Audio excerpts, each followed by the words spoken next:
E aí, pessoas assistindo isso, tudo bom? Primeiro vídeo de teoria sobre a roda do tempo que eu tô postando, e hoje uma teoria ainda mais especial, uma teoria completamente original minha até onde eu sei. Eu procurei na internet Theoryland, entrevistas do Robert Jordan que ele respondeu a pergunta das pessoas sobre o que eu vou falar aqui e não achei nada que se assemelhasse ao que eu vou propor. Questionável? Talvez. Não sei, mas talvez original. Vamos ver. E vamos ver o que vocês acham. A teoria vai ser sobre os Myrddraal, como o próprio nome do vídeo fala, uma das criaturas da sombra. E não se preocupe, não vai conter spoilers no vídeo. O máximo que eu vou falar são características do Myrddraal e mesmo assim coisas que a gente aprende tipo no primeiro livro, no primeiro capítulo, tipo o manto deles não se mexe. Uau! Spoiler, meu Deus, né? Vão ser coisas nesse nível. Ah, a origem deles, vou falar um pouco, mas eu acho que nada relevante para a história, na minha opinião. Eu estava bem ansioso para começar a gravar os vídeos de teoria. É talvez um dos conteúdos que eu estava mais ansioso para fazer. Vamos nessa então.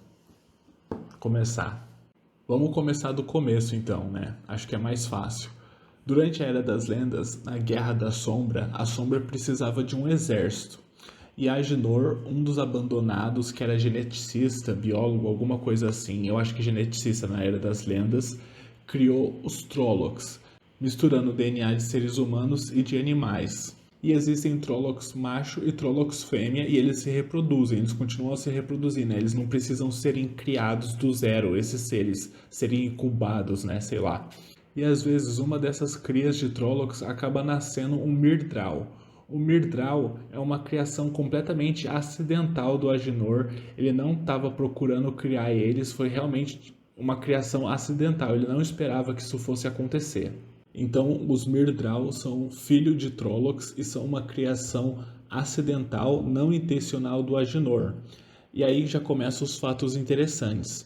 De cada 100 filhos de Trollocs, 3 a 5, ou seja, de 3 a 5% deles nascem Myrddraal, o que é uma porcentagem muito interessante. E é uma coisa que eu descobri enquanto eu procurava informação para esse vídeo.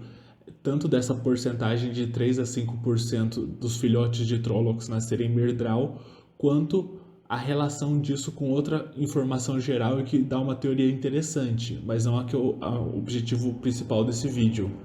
Outra coisa que segue uma porcentagem de 3 a 5% é o número de canalizadores na espécie humana. De 3 a 5% dos seres humanos conseguem canalizar o poder único. Então, uma das teorias que eu li na internet enquanto eu buscava informação para esse vídeo é de que os Myrddraals, se eles nascessem humanos, eles seriam capazes de canalizar. E é por isso que eles nascem Myrddraals também, porque por mais que eles tenham sido criados através dos Trollocs, através de experiência genética, de poder único, poder verdadeiro, eles ainda contêm neles o gene da canalização. E com toda essa mistureba, acaba dando uma deformação, criando uma espécie nova, diferente, que são os Myrddraals. Eles nascem por conta desse gene. A origem deles está nesse gene da canalização. E essa teoria se baseia principalmente nessa porcentagem que é bem curiosa e também em outras coisas, como os Myrddraals serem capazes de sentir quando alguém usa o poder único. Então, se os Trollocs fossem os humanos normais, essa porcentagem, os Myrddraal, seriam os canalizadores. Mas é importante frisar que os Myrddraal não são capazes de canalizar. Eles não canalizam nada, nada, nada. Eles têm várias outras habilidades, mas eles não são capazes de canalizar. Então, quando os Myrddraals surgiram acidentalmente de crias de Trollocs, o Agenor ficou bem interessado nisso e tentou pesquisar a fundo sobre eles. Uma das coisas que ele ficou mais interessado nos Myrddraal é a capacidade deles de se teletransportar usando sombras. Eles podem entrar numa sombra e sair em outra sombra em outro lugar. Nem o Agenor, que era um geneticista super foda da Era das Lendas, conseguiu descobrir, mesmo torturando, matando, fazendo experimento, dissecando, sei lá, mais de 100 Myrddraal, ele não conseguiu descobrir e eu realmente não tenho muita ideia de como que eles fazem esse transporte pela sombra. Mas uma coisa que o Agenor teorizou é que é como se os Myrddraal vibrassem numa frequência diferente. É como se eles estivessem fora de fase com a realidade. Como se a realidade vibrasse numa frequência e eles vibrassem em outra frequência. E isso faz parte da teoria que eu vou falar aqui, que é a seguinte. Eu acredito que os Myrddraal estão conectados de alguma forma com Tel'aran'rhiod, com Tar. E por que eu acho isso? A primeira razão é o manto deles, que não se mexe não importa o quanto esteja ventando. É como se parte deles estivesse em Tar, como se eles existissem tanto no mundo físico quanto em Tar ao mesmo tempo. A capacidade deles de se locomover pelas sombras pode estar ligada de alguma forma com Tar, mas eu realmente não consigo explicar isso. Não sei como, se vocês tiverem alguma ideia, comentem aí. E o outro elemento que me faz relacionar os Myrddraal com Tar é a técnica dos 13, 13-13, que em inglês chama turning, e em português eu acho que ficou conversão ou converter. Para que serve essa técnica? Para converter uma pessoa para a sombra involuntariamente. Primeiro que essa pessoa em quem a conversão vai ser executada, ela tem que ser um canalizador. Essa técnica só funciona com canalizadores. E como que ela funciona na prática? Bem, a gente não sabe muito bem, não é muito bem explicado. O que a gente sabe é que primeiro, né, você tem que capturar um canalizador que você quer converter para o lado da sombra. E aí você precisa reunir 13 senhores do medo, ou seja, 13 servos da sombra que canalizam o poder único, e 13 Myrddraals. E esses canalizadores eles vão canalizar usando os Myrddraal como se fossem um filtro para o poder único. Além disso, não é muito bem explicado o que eles fazem depois desse ponto para converter a pessoa para o lado da sombra. Na prática da técnica, a gente só sabe até esse ponto. O que eu acho é que os Myrddraal não funcionam só como um filtro para o poder verdadeiro misturar com o poder único e sabe-se lá mais o que da mistura que estão nos Myrddraal, mas eles também acrescentam um elemento de Tar na hora de fazer essa conversão.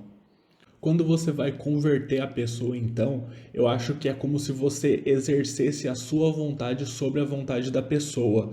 Então eu acho que quando você vai converter uma pessoa, é como se fosse uma batalha de vontades em Tar. Você suprime a vontade dessa pessoa com a sua vontade, sua concentração, o seu foco. Então quando você vai converter uma pessoa, você converte a mente dela. Você está exercendo a sua vontade para suprimir a vontade dela. É como se fosse uma batalha de vontades em Tar. Então você muda a pessoa, muda as convicções dela. Ainda é a mesma pessoa, não é como se fosse compulsão ou coisa do tipo. Você não está no controle dela, você altera as convicções dela. Toda convicção que ela tinha na luz é convertida para sombra. Por isso que um dos resultados é que os olhos da pessoa, o brilho que ela tinha no olhar, essas coisas meio que se apaga, como se ela ficasse apagada por dentro, como se ela não tivesse totalmente no controle. Ela ainda é a mesma pessoa, a mesma memória, o mesmo jeito de falar, tudo. Ela não está sob o controle de ninguém, então ela ainda vai ter iniciativas e coisas do tipo, mas elas agora vão estar voltadas para a sombra, porque você virou um interruptor na pessoa. Em vez de ela estar apontada para um outro, ela está apontada para o outro lado agora, e é um lado antinatural. Então, não é um lado natural da pessoa. Então, isso faz meio que o apagar. Isso que meio que faz o apagar do olho da pessoa, sabe? É dito que parece que ela perdeu a alma, coisa assim, mas eu não acho que seja isso. Eu acho que seja essa supressão da vontade e esse virado interruptor na mente da pessoa. Ou seja, eu acho que isso funciona porque é como se você alterasse a mente da pessoa em Tar. Pelo Myrddraal tá sendo usado como filtro e ele tá tanto com um pé na realidade quanto um pé em Tar. Porque as coisas que a gente imagina em Tar se tornam realidade em Tar. Se a gente imagina uma cadeira, vai aparecer uma cadeira pra gente. Então, se uma pessoa imagina que outra sempre foi uma apoiadora fervorosa da sombra, não sei o que, não sei o que, não sei o que, isso se torna realidade em Tar. Mas usando o Myrddraal é possível, na minha opinião e na minha teoria, converter a mente da pessoa no mundo físico e de maneira permanente, ou pelo menos o mais permanente que a gente sabe. Ou seja, convertendo a mente da pessoa no mundo físico usando um elemento, uma característica de Tar. Aliás, um dos elementos que me ajudou a ligar Tar com a técnica de conversão é quando é dito o que acontece quando alguém que tenta resistir à técnica de conversão. É como se fosse uma batalha de vontades. Quanto maior a força de vontade da pessoa, quanto maior a convicção nela, na luz, mais difícil, mais demorado, mais doloroso é o processo da técnica de conversão. Ainda vai ser realizado, né? Mas vai ser muito desgastante de resistir e de se implementar. Vai ser mais demorado, mais doloroso, mas ainda vai acontecer e mais difícil, né? Mas quanto mais forte for a convicção da pessoa na luz, mais difícil é. E isso, dessa batalha de vontades, me ajudou a pensar em Tar para ligar na técnica de conversão. Ou seja, tanto o ato de converter quanto o ato de resistir me faz pensar em Tar. E a teoria é mais ou menos isso, não tem muito mais do que isso, que os Myrddraal estão ligados a Tar, que eles existem tanto no mundo físico quanto no mundo dos sonhos. E é por conta dessa conexão que a técnica dos 13 funciona e que o manto deles não se mexe. Mas é mais ou menos isso que eu queria falar. Falei bastante sobre a origem dos Myrddraal, sobre várias coisas. Acho que é mais ou menos isso a teoria, o que eu penso. Comentem aí o que vocês acharam, se vocês concordam ou não, se vocês têm alguma passagem que desbanca essa teoria, blá blá blá. Não deixem de comentar, de falar o que acharam. Mas é isso então. Muito obrigado e até a próxima.